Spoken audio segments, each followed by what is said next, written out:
Hi friends, welcome to our channel. నా పేరు సరస్వతి. మీరందరూ ఎలా ఉన్నారు? నేనైతే చాలా బాగున్నాను. ఇక ఈరోజు వీడియో స్పెషల్ ఏంటంటే గండకీ నది. ఆ నది గురించి విశేషాలు తెలుసుకునే ముందు మన ఛానల్ని తప్పకుండా సబ్స్క్రైబ్ చేసుకోండి. వీడియో ఎక్కడ స్కిప్ చేయకుండా చూడండి. చూసి నచ్చితే లైక్ చేయండి, కుదిరితే షేర్ చేయండి, సబ్స్క్రైబ్ చేసుకోవడం మర్చిపోకండి.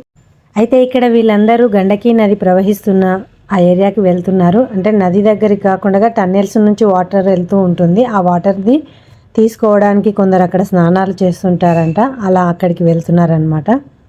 ఆ కథ కమామిష్ ఏంటో ఇప్పుడు మనమందరం చూద్దాం.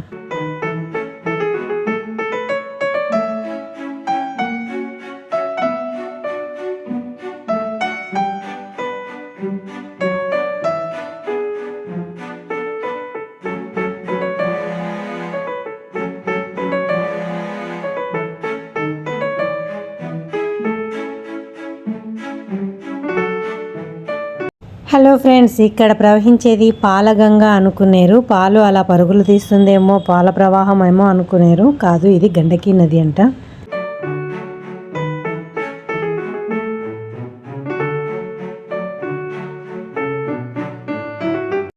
ఇక్కడ గండకీ నది, అది పవిత్ర వాటరు. ఈ నీళ్ళల్లో భార్యాభర్తలు కలిసి స్నానం చేయకూడదు.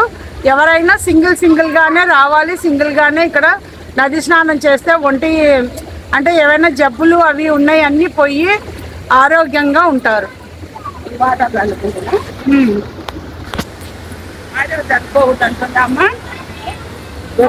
ఒంటికి పూసుకొని భార్య భర్తలు చేయొద్దంట, ఎవరన్నా ఒకరే చేసుకోండి.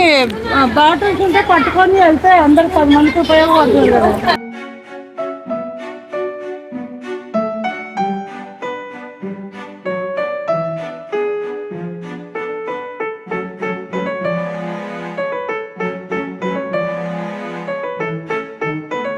విన్నారు కదండి, ఇక్కడ ఎవరు భార్యాభర్తలు ఇద్దరు కలిసి ఒకేసారి ఇక్కడ స్నానం చేయకూడదట.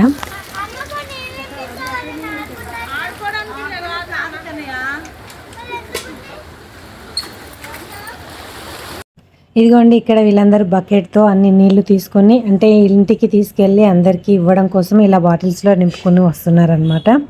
అయితే ఇక్కడ ఈ వాటర్లో స్నానం చేస్తే చర్మ వ్యాధులు వేరే ఏమైనా జబ్బులు ఉన్నా తగ్గిపోతాయి అని చెప్పి ఒక నమ్మకం అన్నమాట.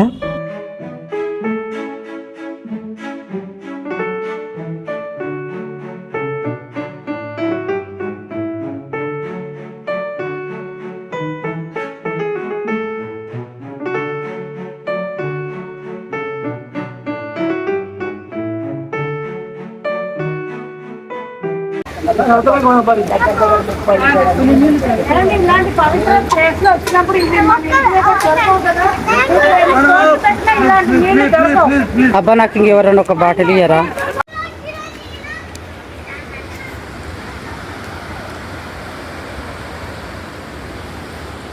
ఇదిగోండి, రెండుగా చీలినట్లున్న ఈ భూభాగం మధ్యలోంచి వాటర్ అయితే వస్తుంది, కానీ మనకి ఎక్కడి నుంచి వస్తుందో తెలియట్లేదు, కానీ శబ్దం అయితే వస్తుంది చూడండి.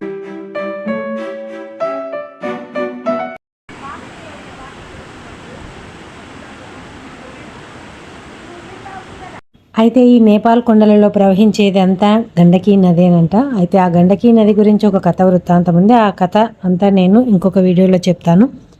ఈ వీడియోలో మాత్రం ఇంతే సంగతులు. ఈ వీడియో నచ్చితే లైక్ చేయండి, షేర్ చేయండి. ఇలాంటి మరిన్ని వీడియోస్ కోసం మన ఛానల్ని తప్పకుండా సబ్స్క్రైబ్ చేసుకోండి. Thank you for watching.